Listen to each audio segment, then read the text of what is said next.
Part 5. Mabilis na itinago ni Belinda ang notes dahil may makakita. Hindi niya lubos akalain na binibigyan siya ni Manager Sian ng bulaklak, but there's one thing Belinda wants to do knowing that Manager Sian gave this to her, ito ay ang kausapin ito at tanungin kung bakit siya nito binibigyan ng bulaklak. Nakalagay lang ang pangalan ni Manager Sian at wala namang ibang nakalagay roon na mensahe. Baka naman dahil lang sa project ito kaya siya binibigyan. Pero kasi wala naman siyang nakitang bulaklak sa lamesa ni Leah.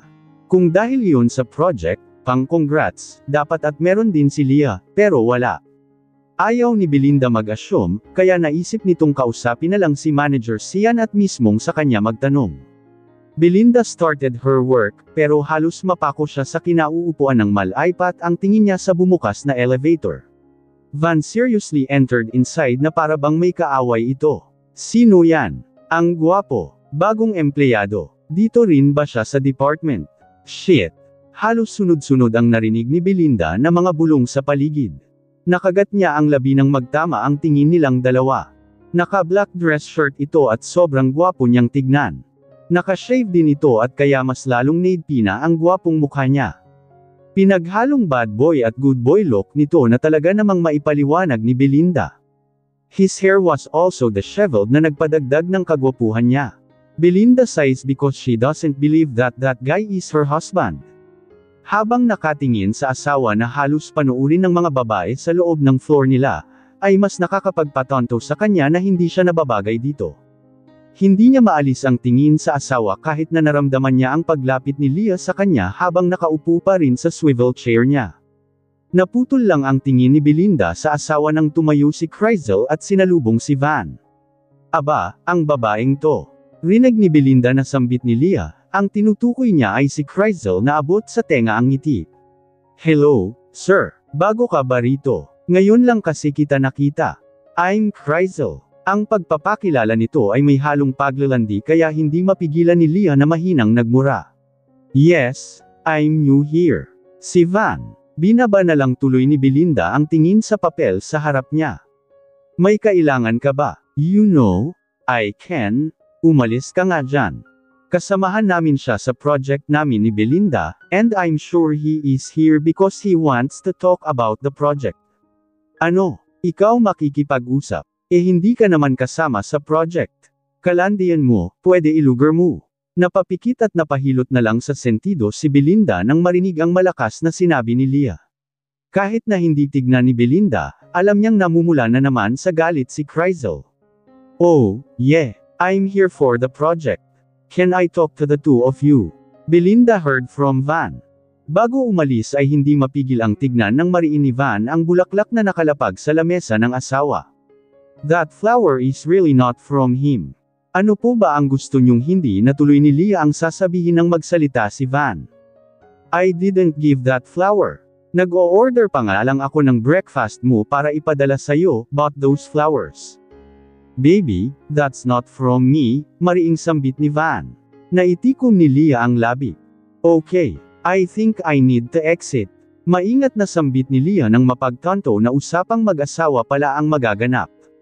Okay, kung hindi galing sa'yo, okay.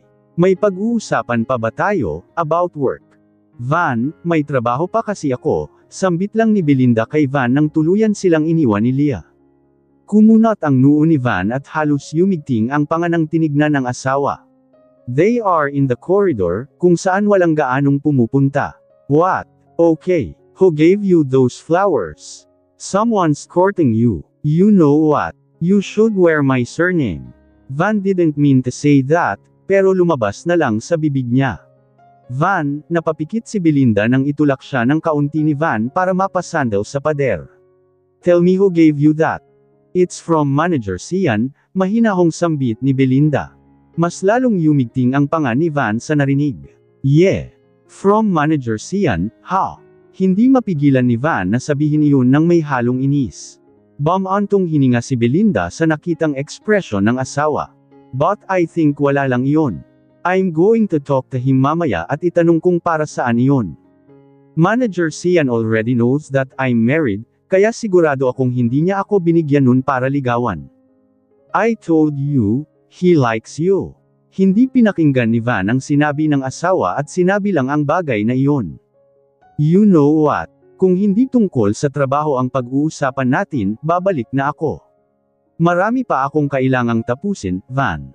Hinawakan ni Belinda ang balikat ng asawa at sinubukang itulak, pero imbes na may tulak ay lumapit pa ito at biglang binaon ang mukha sa balikat ni Belinda. What are you doing, Van? Baka may makakita sa atin. Belinda tried to push Van again, pero hindi man lang siya gumalaw sa pwesto. Oo nga pala. You want me to be your secret? Biglang rinig ni Belinda kay Van habang nanatili sa pwesto. Isang buntong hininga ang pinakawala ni Belinda. Secret? Biglang rinig ni Belinda kay Van habang nanatili sa pwesto. Isang buntong hininga ang pinakawala ni Belinda. Aren't you the one who wants me to be your secret? Van stopped hearing that. Inangat niya ang tingin at tinignan ng diretsyo si Belinda. What do you mean? He asked. Nag-iwas si Belinda ng tingin at biglang nagsisi na nasabi niya ang bagay na iyon. Ayaw ni Belinda na ay pakitang apektado ito kaya sinubukan niya ang lahat para umiwas ng tingin. Nothing. Magtatrabaho na ako, Van, so please, what do you mean that I want you to be my secret?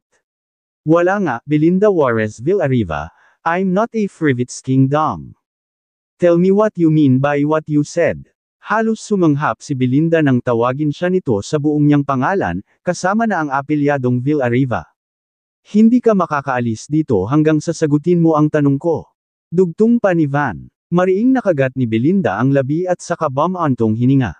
Hindi mo ako pinakilala sa pinsan mo kahit na pumunta sila sa bahay.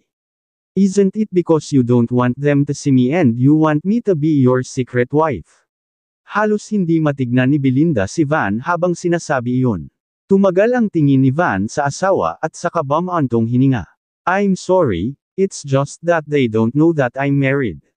Hindi kita gustong itago at gawing sekreto, but I just don't know how to say it to them, mahinahong sambit ni Van. Sandaling natigilan si Belinda, pero sandali lang iyon. Pero hindi ba may pamilya at kaibigan ka namang pumunta noong kasal? Ang lolo mo, pumunta nga rin siya. Hindi napigilan ni Belinda ang sariling sabihin iyon. Muling binaon ni Van ang mukha sa leeg ni Belinda. He suddenly doesn't want to look at Belinda.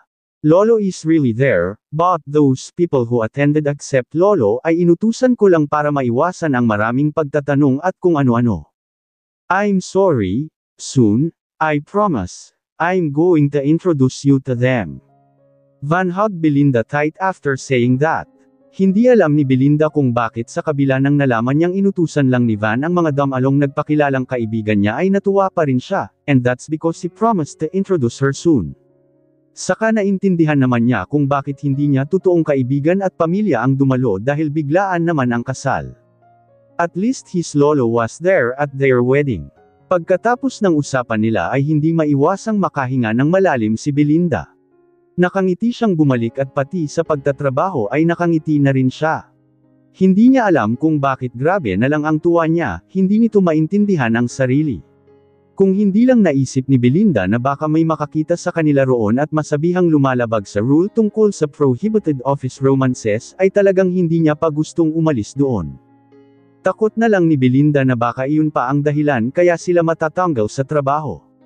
Ganyan dapat. Nakangiti ka dapat palagi para nakasimangot ang bruhang si Chrysel, biglang sabat ni Leah na agad niyang sinaway. Tumigil ka nga, baka marinig ka niya at magkasagutan kayo ulit. Umirap si Leah sa sinabi ng kaibigan. Ewan ko sa'yo. Nagpapakalat siya na matanda ang asawa mo, pero hinahayaan mo lang. Nakasimangot na si Leah, pero si Belinda ay parang tanggang nanatili ang ngiti. Hayaan mo na, alam naman natin kung gaano kagwapo ang asawa ko kaya hayaan mo siyang magpuputak. Belinda said that, making Leah laugh. Hindi mapigil ang pumalakpak si Leah sa narinig. Ay, iba rin siya. Pasimpleng nyayabang ang kanyang gwapong asawa. Edi ikaw na may gwapong asawa. Kung ako nakapaghanap, huyo ka sa akin, pabirong ani ni Leah na ikinatawa na lang nilang dalawa. Van, I'm going to behave mamaya, but I want you to go home to our house. Halos kagatin ng mariin ni Belinda ang labi sa nabasa. Ay sus, pakiramdam ko may madidiligan mamaya. Mabilis na siniko ni Belinda si Leah nang sabihin niya iyon dahil hindi lang naman sila ang nakasakay sa company car. Belinda immediately looked at the driver and talagang nakahinga ito ng maluwag nang hindi naman sila narinig ng driver. Parang hindi umiyak kagabi, sambit pa ni Leah na nakapagpula sa mukha ni Belinda. Hanggang ngayon ay hindi pa rin maipaliwanag ni Belinda kung bakit siya umiyak kagabi gayong hindi naman dapat siya umiyak. Nang tumigil si Leah sa pang-aasar ay agad na nag-reply si Belinda. Belinda, basta behave ka lang. Hindi alam ni Belinda, pero iba ang saya niya ngayon. Ilang sandali ay tuluyan na silang dumating. Napanguso si Belinda nang makita niya ang asawa. Belinda did everything not to look at him and start her work. What do you think of the building, Belinda?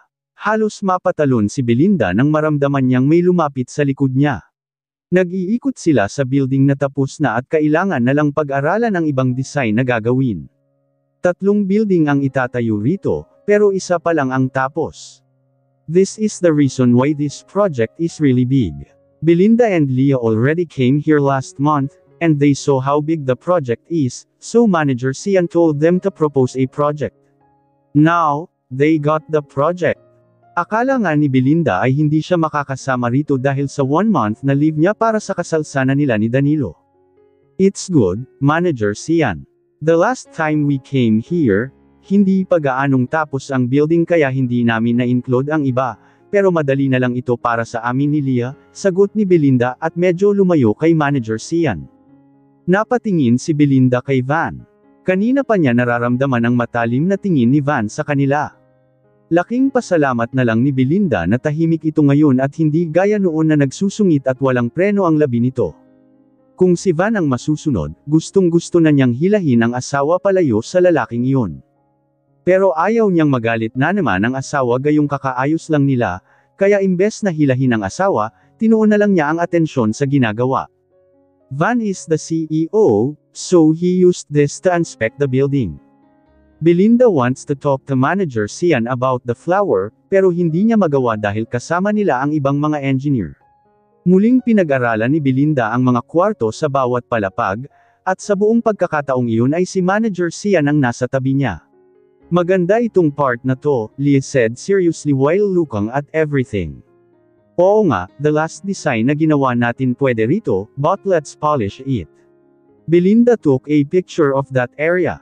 The engineer, architect, and Manager Sian were also talking, pero ramdam ni Belinda ang paglapit ulit ni Manager Sian sa kanya habang busy siya sa pagkuha ng litrato. Do you need help? Manager Sian asked, kaya gulat na sumulyap si Leah. Gaya ni Leah, gulat din si Belinda. Napakurap-kurap pa ito at nagkatinginan pa sila ni Leah nang laki ang mata ni Belinda nang pamwesto si Manager Sian sa likod niya. Bago pa makalayo si Belinda, hinawakan na ni Manager Sian ang phone nito na ginagamit sa pagpicture. At dahil hawak din iyon ni Belinda, nahawakan na ni Manager Sian ang kamay niya. This is how you take a picture. Manager Sian said gulat na gulat si Belinda at talagang hindi niya maiwasang magtaka kung anong nangyayari sa Manager Sian nila. Sobrang pagtitimpi ang ginawa ni Van para huwag gumawa ng kilos nang makita ang paghawak ng lalaking iyon sa asawa. Ilang sandali ay napapikit na lang si Van na tauhan naman si Belinda nang may marinig na malakas na pagsara ng pinto. Mabilis na lumayo si Belinda kay Manager Sian at alang-inang ngumiti rito. And noted, Manager Sian, sambit na lang ni Belinda kahit na gustong-gusto na niyang sabihin na hindi niya nagustuhan ang biglang paghawak sa kanya.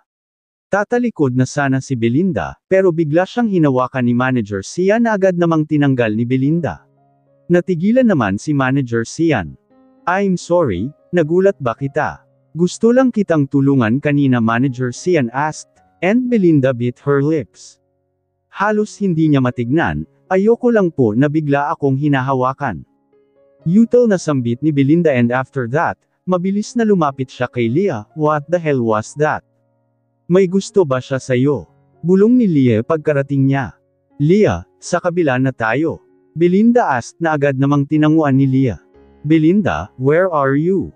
Pangatlong text message na niya iyon para kay Van. Hindi na ito bumalik pagkatapos niyang umalis. Hindi naman siya makaalis para hanapin ito dahil maya't maya ay nagsasalita ang mga engineer at architects na kasama nila. Belinda, Van, nasaan ka? Nasa 50th floor na kami. Muli niyang pinadalhan ng mensahe si Van. Manager Sian remained silent after that, which Belinda didn't pay much attention to because she was thinking about Van na biglang umalis. So let's eat. It's already 12 ng mag-aya ang kasamahan niya sa pagkain. Belinda sighed and stared at her phone. Is he jealous? Pero malabo naman iyon. Sa parking lot ay wala ang kotse ni Van. Sumabay na kayo sa akin. The company car is still not here, Manager Sian said after his silence. Muling nagkatinginan si Leah at Belinda. Pagkatapos ng ginawa ni Manager Sian ay hindi na maiwasan ni Leah at Belinda ang magkatinginan dahil pareho sila ng iniisip.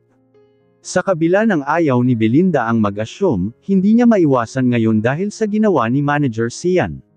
I'm really sorry about what I did a while ago. Naputol ang katahimikan sa loob ng kotse ni Manager Sian nang magsalita ito. Alang-inang ngumiti na lang si Belinda. I'm sorry, I really do. Please allow me to buy you food. Sagot ko na ang lunch nyo ni lahat. Napasinghap si Leah sa narinig at parang nasigurado na ang nasa isip. Muli na lang tuloy lihim na nagkatinginan si Leah at Belinda. Mas nauna si Leah sa kumpanya at halos ilang taon na rin niyang manager si Manager Sian. Palagi itong seryoso sa lahat ng oras kaya hindi niya mapigil ang manibago sa pinapakita nito sa kaibigan. And Manager Sian knows that Belinda is already married, kaya mas lalong hindi makapaniwala si Leah sa mga pinapakita ng manager nila. Hindi naman kailangan, sinubukang humindi ni Belinda, pero nagpumilit si Manager Sian. Isang buntong hininga na lang ang ginawa ni Belinda nang ipilit iyon ni Manager Sian. Pagdating sa restaurant na kakainan nila, agad na nag-text ulit si Belinda kay Van. Belinda texted where they are, baka sakaling maisipan nitong sumunod. He likes you. Mariing bulong ni Leah kay Belinda nang sila palang dalawa ang nasa lamesa. The engineer and architect na kasama nila ay papasok pa lang kaya nagawa iyong sabihin ni Leah. That is the first time I saw him like that. He likes you, Belinda. Sambit pa nito at niyugyug ang balikat ni Belinda. Paano pa kaya kung nalaman ni Leah na galing kay Manager Sian ang bulaklak na nasa lamesa ni Belinda kaninang umaga? Natigil lang si Leah nang tuluyan silang nakalapit. Nag-order na si Manager Sian, sagot na raw niya ang lunch natin, sambit ni Leah sa mga kasamahan. They started talking about something while waiting for Manager Sian, pero nakatuon si Belinda sa phone niya na hanggang ngayon ay walang reply galing sa asawa. Galit ba siya? Belinda asked that to herself. Kinagat nito ang labi at napapikit, but then, she stopped and sat her up straight nang may naupo sa tabi niya. Van halos lumundag ang dibdib niya nang makita kung sino yun pagkaupo pa lang ay agad na hinawakan ni Van ang hita ng asawa at hinaplos iyon. No one saw that dahil may lamesa, pero halos mahigit ni Belinda ang paghinga lalo na noong pisilin ni Van ang hita nito. When Belinda looked at Van, she saw how serious he was kaya imbes na sumigaw dahil baka may makakita, hinayaan niya na lang, I'm sorry that I left a while ago without saying anything. May emergency lang sinabi iyon ni Van sa mga kasamahan. Belinda sighs and just lets Van's hand stay on her thigh. Oh, you're here. Belinda immediately removed Van's hands from her thigh when she heard Manager Sian's voice. Natanggal naman ang kamay nito, pero bumalik din kaya agad niya iyong tinabyunan ng bag niya, hindi kita na-ordran kasi wala ka kanina I can order my own, matigas na sambit ni Van kay Manager Sian. Hey, can the two of you relax? Bakit ba ang init ng dugo niyo sa isa't isa? Engineer Cedric na hindi na napigil ang suwian ang dalawa dahil baka mamaya ay lumala na naman ang sagutan what do you all want? Ako na ang magbabayad, Van said to everyone alang-inang ngumiti si Leah. Nag-offer na kasi si Manager Sian. Engineer Van, kaya baka hindi na kailangan, never mind. I'll just order everything para may pagpilian kayo, biglang sambit ni Van at agad na tumayo. What the hell is his problem? Manager Sian asked when he had already left. Do you know when he started working in the company? I didn't see him in my whole time in Riva Company, pati sa mga gatherings, hindi ko pa siya nakita, but he is good, ha? Nakita ko kanina na may mga minamarkahan siya sa physical blueprint. Architect Levi said, sasabihin ko sanang baka baguhan, but he looks not and besides, malaki ang project na to para ibigay sa baguhan. Hindi pa naman baliw ang bagong CEO para magbigay ng malaking project sa baguhan. Si Engineer Cedric, tinitigan na lang ni Belinda ang baso sa harap niya, sunod ay lihim na tinignan si Van na nakikipag-usap para sa order niya. After that, she took her phone. Belinda, are you mad? Pinanood ni Belinda ang pagkuha ni Van sa phone nito. Belinda bites her lips when Van looks at her. Van, I told you, he likes you. Napasinghab na lang si Belinda sa nabasa. You okay? Manager Sian suddenly asked kaya napaayos si Belinda sa pagkakaupo. Opo, ayos lang naman ako, sagot na lang ni Belinda. Binuksan nito ang phone niya nang tumunog ito. Van, huwag mo ngang kausapin yang mukhang paa na yan. Napahawak si Belinda sa batok niya at hindi alam kung matatawa ba siya o ano sa nabasa. Isang tingin tuloy ulit ang ginawa ni Belinda at kitang-kita nito ang pagsimangot ni Van. Ilang sandali ay bumalik siya at iba na ang pag-uusapan ng mga kasamahan nila. Laglag lang ang panga ng lahat sa sunod-sunod na pagdating ng mga waiter habang may hawak na pagkain. Halos walang makapagsalita ng halos mapuno ang buong lamesa at kinailangan pang mandagdag ng isang mesa para paglagyan ng iba. I canceled your order. Here's your money. Van simply put money on the table. Van simply put money on the table. What do you think you're doing, Engineer Van? Mariin at nakitaan na ng galit sa mukha si Manager Sian. Pati si Belinda ay hindi mapigil ang tignan si Engineer nang may pagtataka. Pero walang pinansin si Van at agad lang binalik ang kamay sa hita ni Belinda. Let's eat, Van said to everyone. Okay, well, ang dami nito Engineer Van, Engineer Cedric said at alang-inang tumawa. 5 lang tayo, pero itong inorder mo pang 5 pamilya na ata, Architect Levi habang napapakamot na lang. That's fine. Just eat what you can eat. Iyong mga tira, hayaan nyo na lang. Napapikit si Belinda. She knows that Van is rich. Naibigay nga niya ng walang pagdadalawang isip ang napakalaking halaga sa pamilya ni Belinda kaya alam ni Belinda na maliit lang na bagay ito. Belinda can't help but say lalo na noong makita niyang hindi may pinta ang mukha ni Manager Sian. Ilang sandali ay they were already eating. Habang kumakain ay bumaba ang tingin ni Belinda sa hita niya. Hirap na kinuha ni Belinda ang baso para uminom. Bigla itong nauhaw sa ginagawa ni Van sa kanya, pero agad niya rin itong naibaba dahil sa panginginig. His hands are really already inside her pants at dahil sa dalang sensasyon ay napapaangat siya ng kaunti sa pagkakaupo at sobrang swerte na lang dahil wala o ang nakakapansin sa kanya. After she drank, she tried to look at Van, at gusto niya itong murahin nang makita ang nakakaloko nitong ngiti habang nakikipag-usap kila Engineer Cedric, pati nga si Leah ay nakatuon ng atensyon sa pinag-uusapan nila. Belinda tried to act normal habang kumakain, pero hindi niya napigilan ang kaunting pagdaing. Are you okay? Napalunok si Belinda nang marinig ang tanong ni Manager Sian na siyang nag-iisang tahimik sa lamesa at hindi nakikisama sa usapan. Dahil sa tanong ni Manager Sian, napatingin ang iba kay Belinda. Kung kanina ay ramdam niya ang pagpula ng mukha niya dahil sa ginagawa ni Van sa kanya, mas lalo siyang namula ngayon na halos lahat ay nakatingin na sa kanya. Nakatingin sila habang may kababalaghang ginagawa ang katabi niya at talagang nakakapagpapula iyon buong mukha ni Belinda. Ayos lang ako, sinubukan lahat ni Belinda na huwag mautal, pero kahit anong gawin niya ay talagang hindi nito napigilan ang sariling mautal. Hinawakan ni Belinda ang braso ni Van gamit ang isang kanay at muling sinubukang tanggalin habang alang-inang nakangiti sa mga kasama, pero imbes na alisin ay mas napakapit pa niya siya roon. Are you really sure? Namumula ka. Do you need anything? Tanong ni Manager Sian. Hindi I mean, oo. Ayos lang talaga ako. Napakapit ng mariin si Belinda sa braso ni Van nang mas lalo siya nitong haplasan doon. She said she's fine. Siguro nasasarapan lang siya sa mga pagkain, biglang sabat ni Van habang nakangisi at sinulyapan pa si Belinda at muling ginalaw ng mabilis ang daliri. But when Van saw Manager Sian stand up, doon na niya iyon tinanggal. Mabilis ang galaw ni Van, na pati ang pagbalik sa butones at pagsara ng zipper ni Belinda gamit ang isang kamay lang ay nagawa niya bago pa makalapit si Manager Sian. Doon lang tuluyang nakahinga ng maluwag si Belinda. Can't you see? She's not fine. Belinda, what is it? You want to go to the hospital? Yumigting ang panga ni Van sa paglapit ni Manager Sian kay Belinda.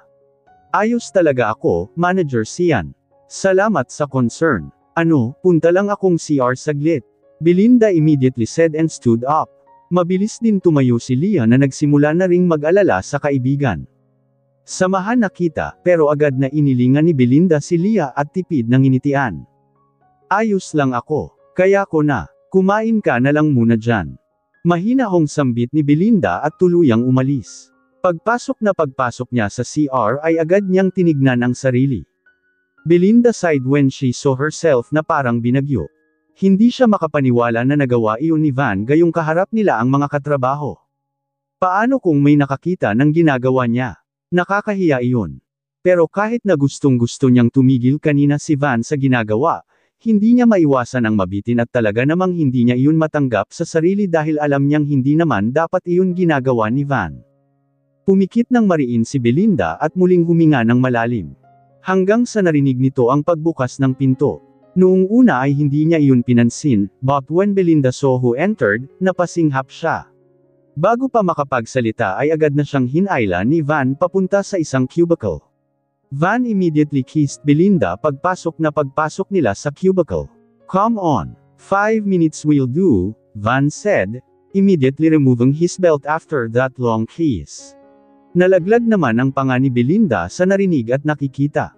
Van, nasa CR tayo nang. Belinda knew that they shouldn't be doing this, pero hindi na rin kayang pigilin ni Belinda ang nararamdaman at tuluyan ng nagpahulog sa sensasyong nararamdaman. Nang tuluyan silang labasan ay talagang habol na habol nila ang paghinga. Van immediately pulled his wife nang mapansin nito ang panginginig ng hita niya. You okay? Malambing na tanong nito sa asawa at siya na mismo ang nagtaas ng pantalon nito. Wala nang tao sa labas kaya malaya na silang makapag-usap kahit papaano. Pwede ba kitang murahin? Belinda whispered, which made Van chuckle at sinunod na inayos ang pantalon at belt. I'm sorry. I just really can't help it. Mauuna ba akong bumalik o mauuna ka? Van asked Belinda. Mauna ka na. Mag-aayos lang ako, manghihina pa ring sambit ni Belinda. Van nodded after hearing that at hinalikan pa ng mabilis ang asawa. Please, don't let that manager hold you if you want me to behave. Napanguso si Belinda sa narinig, pero tumango rin naman. Pagkatapos noon ay tuluyan nang naunang lumabas si Van. Hindi alam ni Belinda kung paano niya na-survive ang oras na iyon. Nagpalipas ng halos 10 minutes pa si Belinda bago tuluyang bumalik. After they ate, the team went back to the site para ipagpatuloy ang trabaho. Laking pasalamat na lang ni Belinda na walang nakapansin sa ginawa nila ni Van. Even Leah didn't notice it kaya nakahinga ito ng maluwag. Hindi alam ni Belinda ang gagawin o iisipin kung sakaling may nakapansin doon sa ginawa ni Van sa habang nakaupo sila sa lamesa at ang ginawa nila sa loob ng comfort room ng mga babae. Sa site, ginawa naman ang lahat ni Belinda na huwag mapalapit kay Manager Sian, lalo na at napapansin nito ang ilang beses na tingin ni Van sa kanya.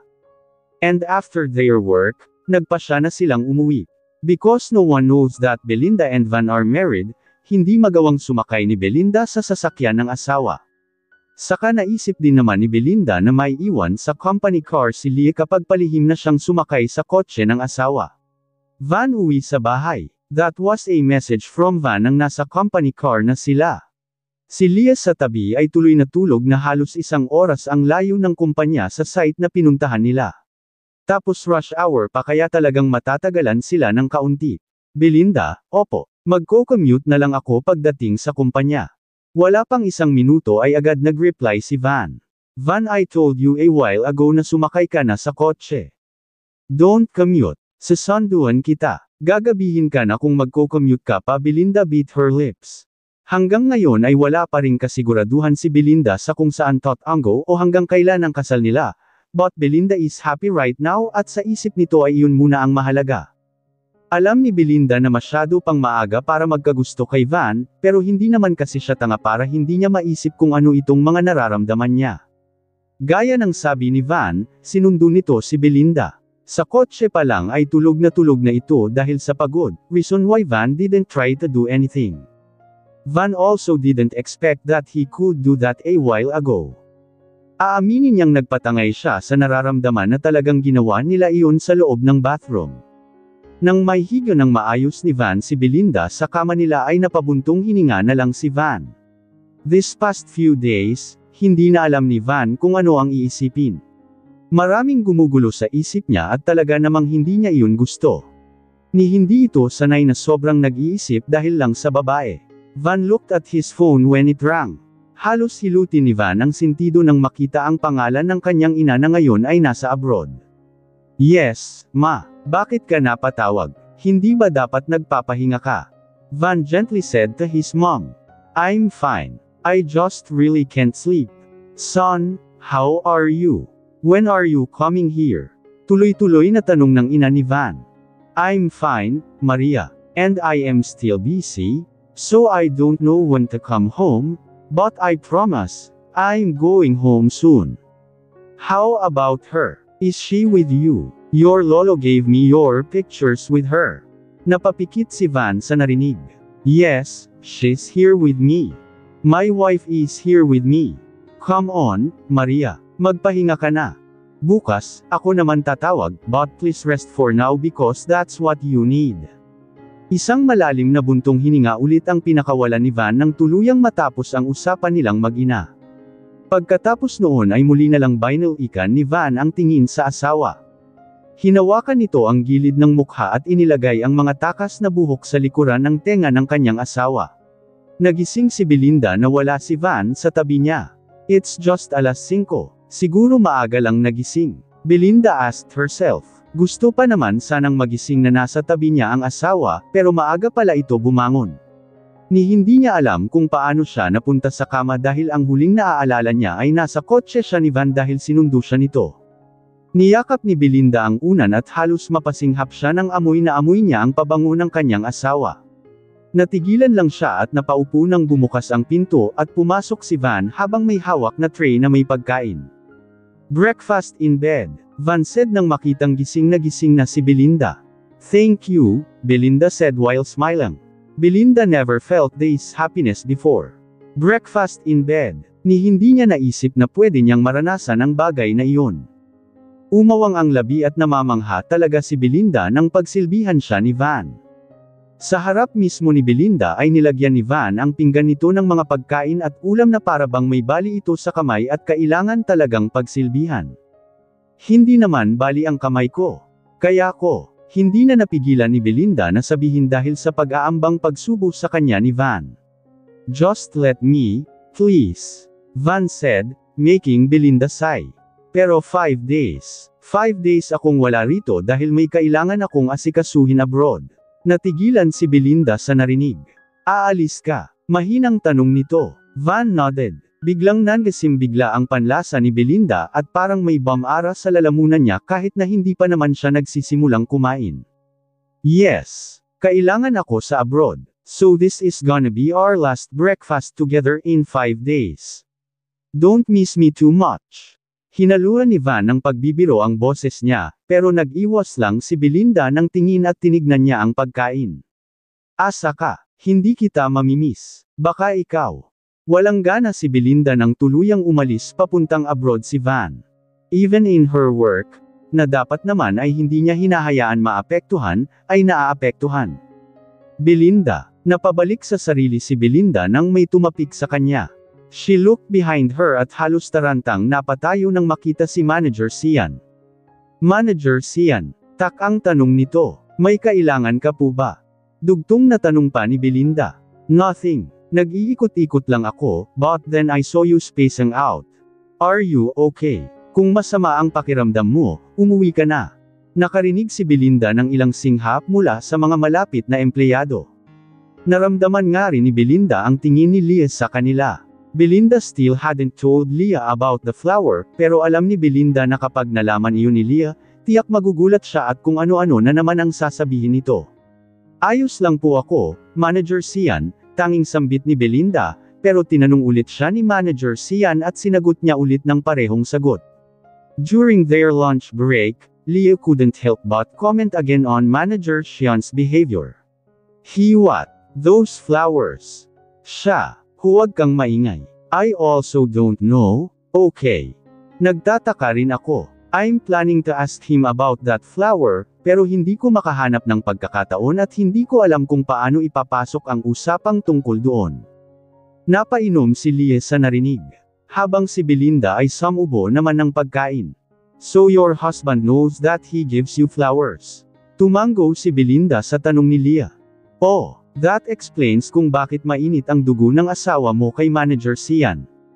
I think he smelled something from Manager Sian the first time, ha? Napabuntong hininga si Belinda, pero pakiramdam ko naman hindi talaga ako gusto ni Manager Sian.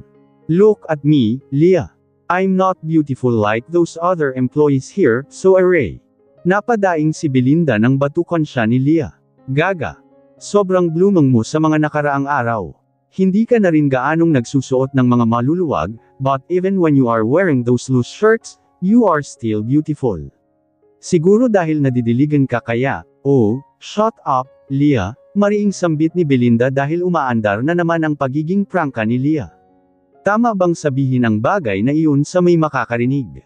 Napatingin si Belinda sa buong paligid at buti na lang wala naman atang nakarinig doon. Totoo. Iba ang alaga ng asawa mo, sa pag-aalaga ng pesteng Danilong iyon mali, kahit kailan pala ay hindi ka inalagaan ng gagong Danilo na iyon. So focus tayo sa asawa mo. Natawa na lang si Belinda sa narinig mula kay Leah. Tumigil ka, bilasan mo nga riyan. May mga tatapusin pa tayo at alam mong marami iyon. Saka uuwi pala ako sa apartment, ha? Sabay na tayo mamaya. Kumunat ang noo ni Leah sa narinig. Why? Nag-away na naman kayo. Nako, baka kasi hindi mo ginagawa yung bilin ko. I told you na kung may hindi kayo pagkakaintindihan, isubo mo. Paligayahin mo. Baliwin mo. Halos malukot ang buong mukha ni Belinda sa mga sinabi ng kaibigan. Pumunta siyang abroad, sa US. Ayoko lang umuwi sa bahay niya gayong wala naman siya roon. Saka pwede bang i-zipper mo na lang yang bibig mo, masyadong pasmado. Baka may makarinig pa sayo, sus ka kang babae ka. Napapailing, pero natatawa na rin dahil sa kalokohan. Oh, that explains why you were spacing out a while ago, she said habang tumatango-tango. Pareho kaming natigilan nang may maupo sa tabi ko. What? Bakit kayo ganyan makatingin? Bawal. Sayo ang upuan at lamesa. Si Crizel habang palaipat-lipat ang tingin sa amin ni Leah. Marami pang bakante, oh. Bakit hindi ka doon? Leah asked habang tinataasan ng kilay si Crizel. Dito ko gusto maupo. May problema ka. Saka parang saya kasi ng usapan nyo. Is it because of that old husband of Belinda? Bigla pa itong natawa nang may pang-iinsulto pagkatapos sabihin iyon. Crizel, kumakain kami, mahinahong sambit ni Belinda, umaasang sa simpleng pagsaway niya dito ay titigil siya, but then Crizel smiled again. Gaano ba siya kay Amon? Malapit na ba mamatay kaya pumayag kang magpakasal sa kanya? Well, mukha namang wala siyang sakit noong nakita ko siya, so baka you really like old men.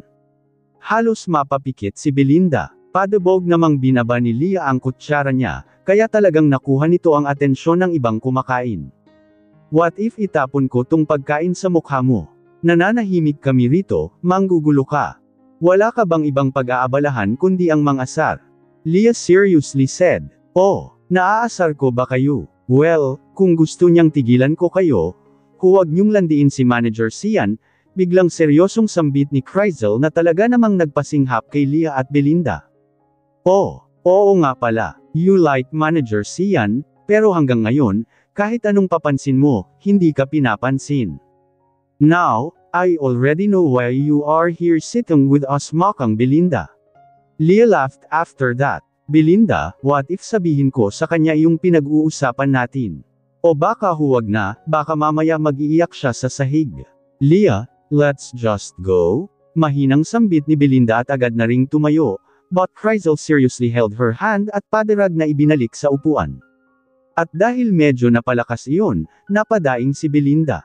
What the heck, galit na sambit ni Leah at hindi na control ang sariling kamay at agad na kinuha ang baso sa harap niya at isinaboy iyon kay Crizel. Napasinghap at napanganga si Crizel nang mapuno ang buong mukha niya ng tubig. Hindi inalintana ni Leah at Crizel ang mga nakatingin na sa lamesa nila. Belinda immediately stood up at hinawakan si Leah. Stop this! Mapapatawag tayo sa office nito, mahinahong sambit ni Belinda, pero hindi siya pinakinggan ni Leah. Ano bang problema mo? Pabulyaw na sambit ni Crizel, but Leah just laughed. Kung hindi ka baliw, hindi mo na itatanong iyan. Sana sinabi ko na, kung hindi ka kaya ng kaibigan ko, kayang-kaya naman kita. Kinuha ni Crizel ang pinggan at agad namang napansin iyon ni Belinda. Bago pa maisaboy ni Crizel iyon, nakuha na ni Belinda ang isa pang baso na may tubig at isinaboy din kay Crizel. What the? Gulat ulit na sambit nito.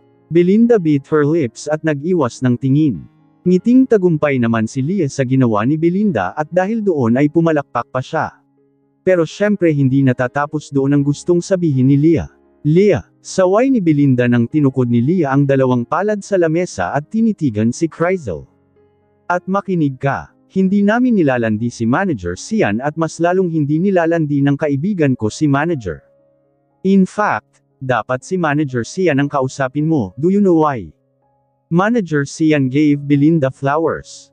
Remember the last time, the flower on Belinda's table? That's from him. After that, tumalikod na sila. Hindi mo naman na kailangang sabihin iyon, sabi ni Belinda na medyo kinabahan dahil alam niyang narinig iyon ng iba pang kumakain kanina. Anong hindi kailangan? Hayaan mong malaman niya para mamatay siya sa inggit. Nanggugulo-gulo siya kaya dapat lang iyon sa kanya. Ikaw naman, umayos ka, huwag mong hayaan na ginaganon ka noon. Hindi naman gusto ni Belinda na hayaan na lang si Crizel sa ginagawa sa kanya, pero ang kay Belinda lang, nasa trabaho sila.